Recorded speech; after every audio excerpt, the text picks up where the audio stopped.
razão. Vamos pro quadro mais esperado do nosso programa, 11h52. Uau, não é que a Bíblia tinha razão?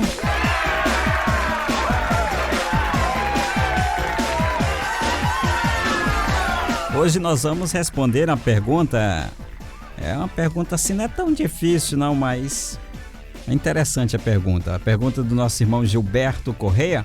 Ele não se identificou, mandou apenas um e-mail, não disse de que cidade é, mas ele nos fez uma pergunta, perguntando se o termo que aparece em Ezequiel, capítulo 28, versículo 12, refere-se ao demônio antes de se rebelar contra Deus, e esse demônio é que era o aferidor de medidas. Ele quer saber quem era o aferidor de medidas, lá em Ezequiel 28:12. Quem era o aferidor de medidas lá em Ezequiel 28:12?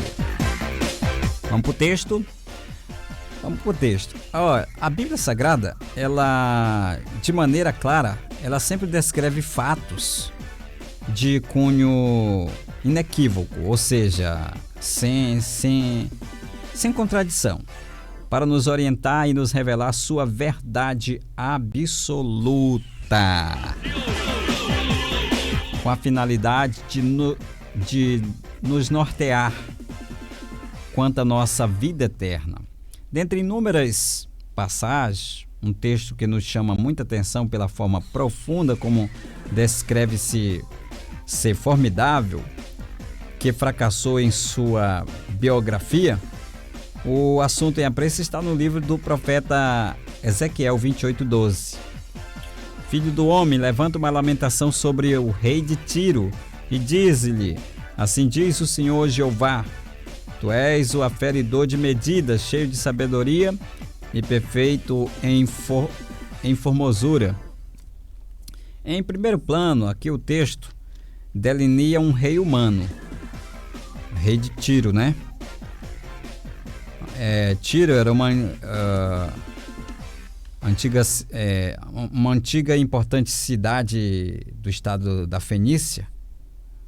Então, neste relevante centro havia um templo, o templo de Aserá, muito conhecido dos povos da antiguidade, que era a principal divindade local. Aserá era a principal divindade local. Então, Tiro, ele teve um papel importante no comércio com os hebreus, quando o rei Irão forneceu carpinteiros, pedreiros e madeira para a construção do palácio de Davi. Essa história está lá em 2 Samuel, capítulo 5, versículos 11 e 12, e 1 Crônicas, capítulo 14, versículos de 1 e 2. Então, com Salomão, fazia ali as suas mercâncias, né? Então, também ela foi importante, essa cidade foi importante, com empreendimentos mútuos, conforme 1 Reis, capítulo 5, versículos 1 ao 3. Contudo, no século 9 produção? Foi o século 9. Parece-me que foi no século 9. Antes de Cristo, a linhagem de Irão chegou ao fim. E em uma revolta, o sacerdote Etibal assumiu o trono de forma ardilosa. E acabou... de forma ardilosa, ele casou a sua filha com... Ele casou a filha dele com... deixa eu ver aqui direitinho como é que foi essa história. Isso. Então, o rei Etibal, ele assumiu o trono de forma ardilosa. Casou a sua filha Jezabel com o rei Acabe. Foi isso mesmo que aconteceu. O Etibal, ele casou a sua filha, que era Jezabel, casou com o rei Acabe. Está lá em 1 Reis, capítulo 16, versículo 31. Então, sendo assim, introduzindo ali o culto de adoração a Baal na terra de Israel. Foi assim que começou o culto a Baal, através de Etibal e através da sua filha Jezabel, que casou-se com o rei Acabe. Mas esse texto, este culto, né?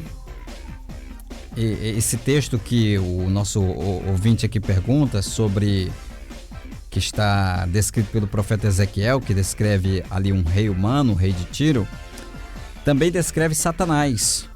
Pois em análise mais detalhada, se nós formos fazer uma análise mais detalhada, nós vamos ver que muitas das descrições ali não se aplicam a uma pessoa, ou seja, a um rei, ao rei de Tiro. Como no versículo 13, por exemplo, onde consta que ele esteve no Éden, no jardim do Éden, e a forma como era ornamentado com pedras preciosas. Já no versículo 14, que fala que este ser foi um querubim. Ele foi um querubim. Não acredito. Ele foi um querubim da guarda e esteve no Monte Santo de Deus. Então, tais acontecimentos nos fazem entender que esse texto está falando sobre um ser angelical. Então, quando voltarmos ao versículo 12, vemos a descrição: tu és o sinete da perfeição, cheio de sabedoria e formosura, nos mostrando que antes da queda, Satanás foi criado de forma perfeita e formosura indizível. Então, não obstante a isso, o orgulho que encheu o seu coração, assim como aconteceu ao rei Tiro e à cidade milenar, Satanás foi igualmente abatido, Foi igualmente abatido, tendo seu futuro destituído da glória que tanto desejava. O resplendor que buscava deu lugar ao espanto de todos, pois jamais subsistiram, conforme Ezequiel 28:19. Então, esse aferidor de medidas, era ele mesmo, Satanás, o aferidor de medida. E no final chegamos a mais uma conclusão de que... Uau! Não é que a Bíblia tinha razão? Gente, a Bíblia sempre vai ter razão e nós sempre vamos estar equivocados, porque a Bíblia, ela é inerrante e infalível palavra de Deus, tá bom? Então, depois de todos esses esclarecimentos, só nos resta agradecer seu carinho, sua companhia e a sua audiência. O nosso programa vai ficando por aqui. Eu prometo voltar amanhã, se Deus nos permitir, às 9 da manhã, com mais um Bom Dia Super Dia. Vou deixar vocês com o programa A Conversa é com Arcélio Trindade. É isso, produção? A Conversa é com Arcélio Trindade. Tenham todos... O Arcélio Trindade vai trazer as principais notícias do estado do Maranhão. Tenham todos uma ótima tarde e a paz do Senhor Jesus. E a gente se encontra na semana que vem, se Deus nos permitir. Tchauzinho, tô indo, fui!